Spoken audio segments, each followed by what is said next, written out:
So something interesting has just kind of been happening recently, and as I kind of talked about to a lot of people, essentially Apple is probably going to be somewhat postponing or canceling their iPhone SE lineup. I am not a fan of this type of report at all because I kind of do feel like Apple should continue to make their iPhone SEs. But it looks like some people are happy that the iPhone SE lineup is going to be discontinued. And this article from Digital Trends, this person, this author actually mentions Apple might cancel the iPhone SE4 next year, and I'm glad. Now, this specific reporter basically kind of reiterates that the iPhone SE isn't necessarily the best-selling phone right now, and I guess they kind of focus more on the delaying portion rather than the cancellation portion. But in my opinion, I don't think they should go ahead and cancel this whole entire lineup just because this phone isn't selling too well. I think there's been many cases where a product may not sell too well for a specific unit of time, but that next generation can actually sell quite a few units. And I'll give you a few examples.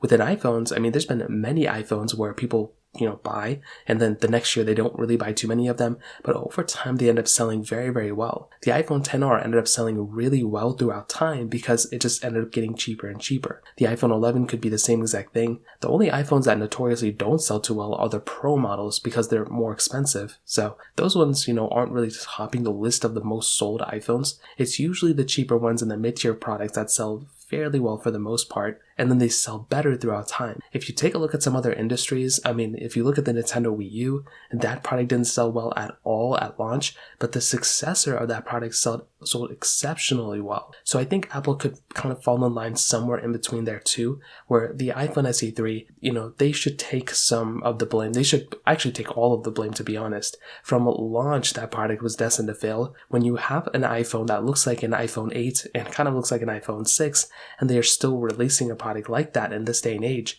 chances are it's not going to sell too well, and the masses aren't really going to buy a product like that. So you kind of need a better looking product, big visual changes that matches to where we are now as a consumer electronic division. I mean, if you're buying an iPhone, you don't want it to look like a super old iPhone that you probably already are coming from. So that's why I always thought when I saw the rumors of the iPhone XR, that iPhone, the iPhone SE4 being the iPhone XR body, that made the most amount of sense. Even if they were to sell it at $499, that would be a situation where that iPhone would sell a bunch of units.